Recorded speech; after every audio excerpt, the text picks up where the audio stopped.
check mynorthwest.com. You can take a look at the traffic. It's all red and black in the central Puget Sound region. I-90 backed up, 520 really, really backed up, 405 backed up, I-5 backed up, especially northbound. And Heather Bosch has managed to actually appear in person in the studio after spending the morning driving out in the snow. Heather, it's time for your report as our senior snow reporter this morning. What can you tell us? I braved the fluffy white death and lived to talk about it, Dave. Where did you go? I went up to Everett, Snohomish County, and made my way back through Linwood, Mount Lake Terrace, back down here to Seattle. And you know, the drive, I always feel guilty. The drive southbound from Everett wasn't bad at all. I mean, there's snow and ice, but it's, you know, it's We're not manageable. afraid of good news here, Heather. Yeah, so it was not bad. Don't hesitate. So, in other words, it's okay. If you want to get into your car and drive into Seattle from Everett, you're going to be fine. With this caveat, if you know how to drive in snow and ice. If you don't know how to drive in that... What kind of vehicle were you driving? I was driving my little... What do I have? A little SUV, little Ford SUV. You mean the news car? The news car, yeah. It's four-wheel drive, right? Yeah. It's a four-wheel drive SUV Not bad. Equipped with the entire breaking news package. There you go. Right. If you've got one of those, you can drive safely from Everett to Seattle. Well, you know, if you know how to drive. Again, there are people I don't care what's the trick? What's the big deal? It's momentum. Thing. It's what is it? Why?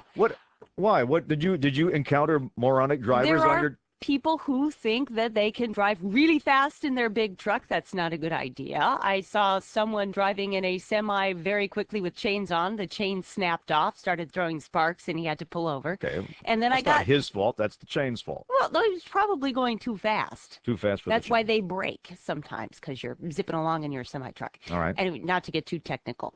But then I got behind a car the other day, which drove me nuts, going 20 miles an hour down a hill, but pushing on the brake constantly. So you don't like them if they're going too fast. Right. You don't like them if they're going too slow. And you don't like them if their chains break. But you Dave, are one very fussy driver. I'm a very good driver. If you're pushing on your brake on the ice, then you're going to swerve. And that's not going to be good for anybody. You should shift down. Yeah, you should get off the road. You should pull your car, you take can't the get next off the road because you're on ice. If you try to pull off the road, you'll start sliding down the hill sideways. Downshift, go very slowly, take the next exit, go home, park, have some cocoa, and leave the rest of us alone. Here's an idea. Wait for the salt truck and go behind that. I saw a few people doing that, too. Were there trucks out there today? I saw lots of snowplows, yes. Good. Very encouraged. As soon as I left Edmonds this morning, I followed a troop of 5 snowplows going out for their next round. So they're out there. Yeah. So if you know how to drive in this. Okay, so Everett's open, and the trip from Everett to Seattle is doable. Yeah. Nothing's closed. There's not a lot of spin-outs. No, I haven't seen a lot. Now, the side routes you're going to, I did see a spin out on 526 this morning. Some off the beaten track, you're going to find more snow and ice.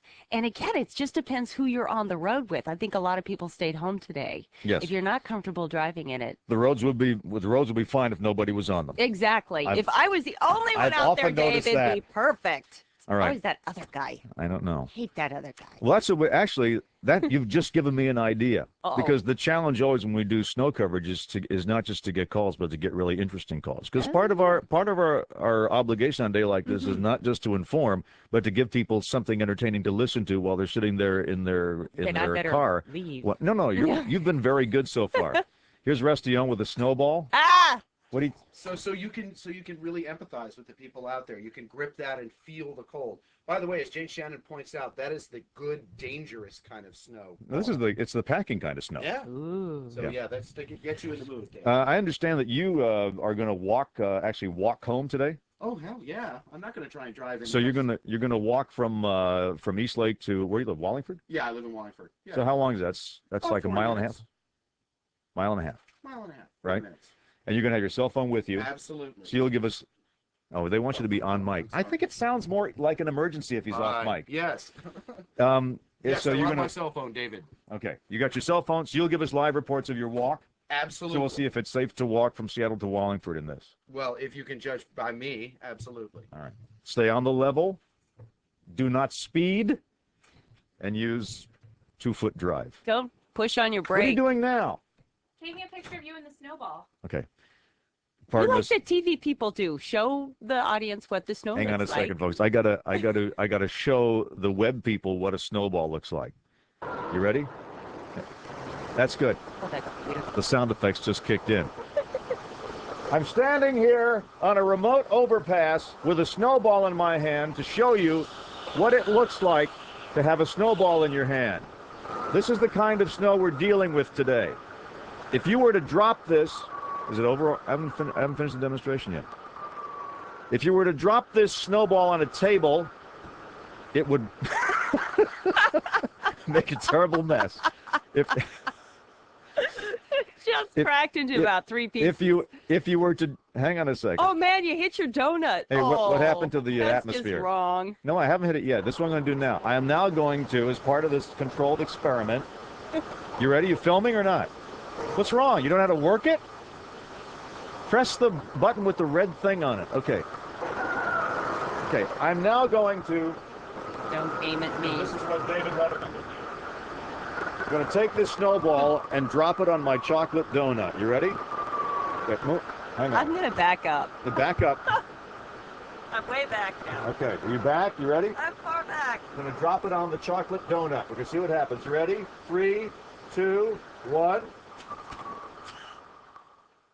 And Now it rolled off the chocolate donut. No, but it left a piece of snow behind, so now it's a chocolate iced donut. Oh, yum. I've just now dropped dirty snow gathered from the KIRO parking lot By Dan Rusty. on a perfectly good donut. On the donut. 3-second rule applies. Taking it off and throwing it. Okay. That's it. Thank you, Heather.